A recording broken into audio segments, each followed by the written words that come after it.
అదే RTV app వార్తల్ని క్షణాల్లో చదివే అవకాశం ఉంటుంది. ఒక న్యూస్ పేపర్, ఒక టెలివిజన్ ఛానల్ మీ చేతుల్లో ఎప్పుడూ ఉంటాయి.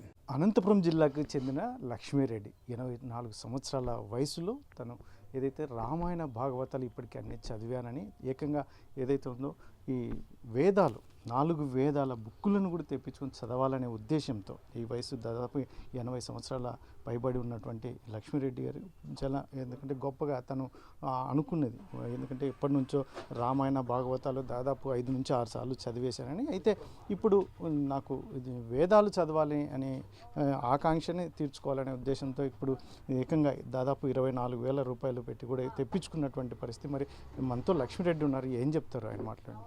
ఏంటి సార్ మీకు ప్రధానంగా ఎందుకు చదవాలనిపించింది? ఇక్కడ నేను విద్యను ఇప్పుడు పురాణాల్లో చదివినాను, ఎందుకని దాంట్లో ఉండేది చేసి దీంట్లో ఇంకా ఏమన్నా ఉందో తెలుసుకోవాలని చదవాలనుకున్నాను సార్. నాకు ఇప్పుడు ఏమేమి చదివారు ఇంతవరకు మీరు? మేము భాగవతము, భారతము, రామాయణము, భగవద్గీత 4 ఇవి చదివినాను సార్ పురాణాలు. మీరు ఎక్కడ ఉంటారు సార్? మీరు ఏం చేస్తారు? నేను వ్యవసాయమే సార్. ఇప్పుడు వదిలేసింది అంతా కొడుకే చూసుకుపోతున్నాడు. నేను బుక్కులు చదువుకునేదే నా పద్ధతి, ఇంకేం లేదు వేరేది. ఎప్పుడు భోజనం చేసుకునేది, ముందు కూర్చునేది ప్రార్థన చేసుకుంటూ. పెద్ద బుక్కులు కదా, ఇవన్నీ చదవాలంటే చాలా సమయం పడుతుంది. అవును సార్, నేను చదవగలను సార్. పొద్దున్న 6 గంటల 8, 9 కూర్చుంటే 7 వరకు చదువుతాను. సాయంత్రం మధ్యాహ్నం ఏమో 1 గంట భోజనానికి పోతాను అంతే. తర్వాత వెంటనే కూర్చుంటాను, అంతా వాష్ చేసుకుని మాకు చదవాలనే ఉద్దేశం ఉంది సార్. వాటిని నేను తెలుసుకుందామని దానికనే నేను చూసుకున్నాను. పిల్లలు వద్దన్న నేను దీంట్లో చూపిస్తాను, అదే వాట్సాప్లోనే అన్నారు. వద్దప్ప మాకు అది వద్దు, బుక్లే ఉందని తీసుకున్నాను సార్. అంటే ఇప్పుడు వాళ్ళకి చాలామందికి వేదాలు అంటే కూడా తెలియదు. ఏం చెప్తారు ఇప్పుడు పిల్లలు కానీ ఇప్పుడు నడుచుకునే తీరుని బట్టి ఏం చెప్తారు? సార్ చదివితే వేదాలను పురాణాలు చదివినప్పుడు విద్యలో ఉండేది ఏముందనే మనకు అందరికీ తెలుస్తుంది సార్. ఇప్పుడు మనం చదవంది ఏం తెలుస్తుంది? ఏమీ తెలియదు. కాబట్టి మనం చదివేటప్పుడు ఇవి చదివినప్పుడు దీనిలో జ్ఞానం మనకు పుట్టుతుంది సార్. అది మనం తెలుసుకోగలం సార్. ముందుగా ఎట్లా చేసుకోవాలా, ఏది ఎట్లా ఉండాలా అనేది దాంట్లో అన్నీ చెప్తుంది. దానికని నేను చదవాలని ఉంది సార్. సార్ ఏం చెప్తారు సార్ మీ ఫాదర్ ఈ రకంగా? ఎందుకంటే వేదాలు 4 బుక్కులు తెప్పించుకున్నటువంటి పరిస్థితి, చదవాలనే ఉద్దేశం ఈ వయసులో. మీరు కొడుకుగా ఏం చెప్తారు? వారి కొడుకుగా నా జీవనం ధన్యమైందని తెలుసుకుంటున్నాను సార్. ఎందుకంటే వేదాలు వాళ్ళు చదువుతున్నారు. ఇంకో విషయం చెప్పాలంటే మా ఇంట్లో పూర్తిగా వ్యవసాయ కుటుంబం మాది. మా నాన్నగారు మమ్మల్ని కూడా బాగా చదివించారు. నేను బీటెక్ ఎలక్ట్రానిక్స్ ఇక్కడ JNT Anantapur sir, 92-96 batch electronics communication department.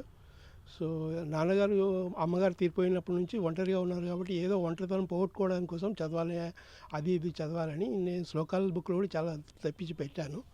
అవి చదువుతున్నారు. ప్లస్ రామాయణము, భారతము, భాగవతము, భగవద్గీత ఇవన్నీ చదివారు. 6-7 సార్లు చదివారు.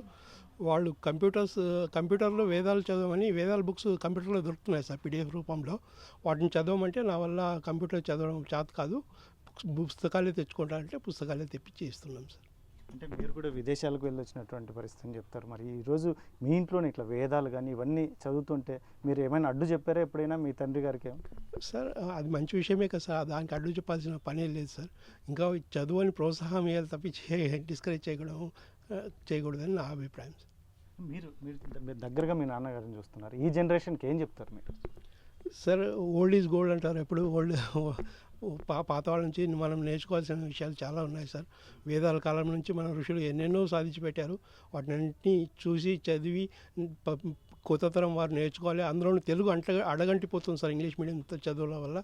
ఈ పిల్లలు ఇలాంటి వేదాల మీద ఇలాంటి ఆధ్యాత్మిక పుస్తకాలు చదివితే వాళ్ళ వ్యక్తిత్వ వికసనం బాగా పెరుగుతుందని చెప్పి నా అభిప్రాయం సార్.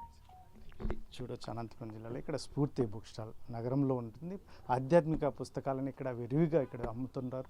ఇది చూడొచ్చు మొత్తం, ఎందుకంటే ప్రతిదీ ఆధ్యాత్మికంగా ఉండాలనే ఉద్దేశం, ప్రతి ఒక్కరికి చేరువ కావాలనే ఉద్దేశంతో ఇక్కడ ప్రొపరేటర్ గోపాల్ రెడ్డి గారు ఇక్కడ ఈ ఏదైతే ఉందో బుక్ స్టాల్ని కూడా నిర్వహిస్తున్నటువంటి నేపథ్యం. ఇటువంటి పరిస్థితుల్లోనే ఇక్కడ ఈ బుక్ స్టాల్ వారు ఏరి కోరి వచ్చి మరి ఖచ్చితంగా అవి ఏదైతే ఉందో వేదాలు కావాలి, 4 రకాలకు సంబంధించిన సంబంధించినవి మేము చదవాలనే ఉద్దేశంతో ఆయన మాట్లాడి ఆ డబ్బును కూడా దాదాపు 24,000 నుంచి 25,000 అవుతున్నటువంటి నేపథ్యంలో కూడా ఈ వయసులో తెచ్చుకొని చదవడం అనేది చాలా గొప్ప విషయం. అందులో ముఖ్యంగా తను చెప్తున్నది ఏంటి అంటే ప్రస్తుతం మన జ్ఞానం పెరగాలి అంటే మన ఏదైతే ఉందో చరిత్ర లాంటివి ఇటువంటివి వేదాలు కావచ్చు,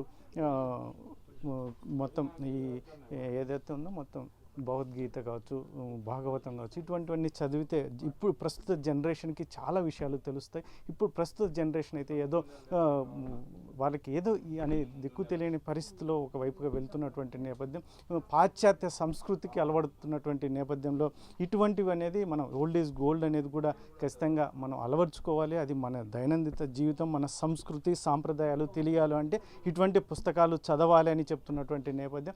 మరి ఇటువంటి పరిస్థితుల్లో ఇక్కడ పెద్దలు కూడా ఉన్నారు, రెగ్యులర్గా ఈ స్టాల్కి కూడా వస్తూ ఉంటారు. ఏం చెప్తారు ఈ బుక్ స్టాల్ గురించి వారు మాట్లాడి? సార్ ఏంటి సార్ ఈ బుక్ స్టాల్ ప్రత్యేకత ఏంటి? ఒక అద్భుతమైన దేవాలయము ఇది, గ్రంథాలయం కూడా కాదు, ఇది బుక్ స్టాల్ అయినప్పటికీ కూడా ఇది అద్భుతమైన దేవాలయం. మనుషులకు జ్ఞానాన్ని ప్రసాదించే స్థలం ఇది. ఇక్కడికి వస్తే జ్ఞానం ప్రతి ఒక్కరికి కూడా దాని ఇంతకదే జ్ఞానమే భగవద్జ్ఞానం. జ్ఞానం అంటే ఏది?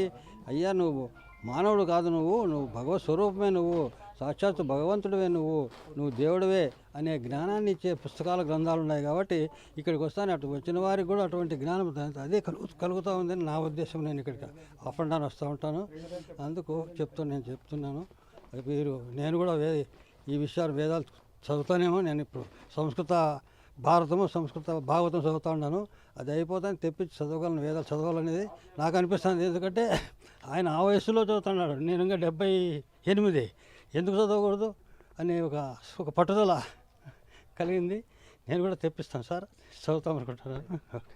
చూడవచ్చు స్ఫూర్తి బుక్ స్టాల్ అనేది చాలా, ఎందుకంటే ఆధ్యాత్మిక పుస్తకాలను ఇక్కడ చాలా విరివిగా అందజేసే ప్రక్రియలో భాగంగా వీళ్ళు చాలా ఇవి మెయింటైన్ చేస్తున్నటువంటి నేపథ్యం. అయితే ఇక్కడ పూర్తిగా, ఎందుకంటే వీటిలో ఏ మాత్రంలో లాభాలు లేకపోయినప్పటికీ ముఖ్యంగా ప్రతి ఒక్కరికి అందాలనే ఉద్దేశంతో ఇక్కడ బుక్స్ అన్నీ కూడా విరివిగా ఏర్పాటు చేస్తున్నటువంటి నేపథ్యం. ఎందుకంటే అవి బుక్స్ వచ్చినటువంటి నేపథ్యంలో పార్సిల్స్ దీనిలోనూ అసలు పూర్తిగా మనకి నష్టమే ఉంటుంది తప్ప లాభాలు ఉండవు దీనిలో. అయినప్పటికీ మాత్రం ప్రతి ఒక్కరికి ఇప్పుడున్న పరిస్థితుల్లో జనరేషన్కి అందరికీ ఇటువంటి బుక్కులు అంతే, పుస్తకాలు చదివితే కూడా చాలా అద్భుతంగా ఉంటుంది, వాళ్ళ నడవడిక కూడా మారుతుంది. ఎందుకంటే పుస్తకాలు చదివినంత మాత్రాన ఏదో వస్తుంది కదా, పుస్తకాలు చదివిన తర్వాత ఆచరించుకోవడం అనేది వాళ్ళకి అలవర్చుకోవాలి. అటువంటి పరిస్థితుల్లోనే ఖచ్చితంగా వాళ్ళ జీవితం మొత్తం అంతా పూర్తిగా మారే అవకాశం ఉంటుంది. వాళ్ళ ఆలోచన విధానం, వాళ్ళ నడవడిక, వారి ఇతరులతో వ్యవహరించే తీరు, ఇవన్నీ కూడా పూర్తిగా మారే అవకాశం ఉంటుందని ఇక్కడ పెద్దలు చెప్తున్నటువంటి నేపథ్యం. అయితే ఇక్కడ ఈ వయసులో ఆయన దాదాపు 80 ఏళ్ళ వయసులో లక్ష్మీరెడ్డి గారు, అనంతపురం జిల్లాకు చెందినటువంటి లక్ష్మీరెడ్డి గారు ఈ వేదాలు తెప్పించుకొని చదవడం చాలా అద్భుతమని చాలామంది చెప్తున్నటువంటి నేపథ్యం. కెమెరా పర్సన్ సుధాకర్తో చెల్లకి నాయుడు, RTV, అనంతపురం జిల్లా.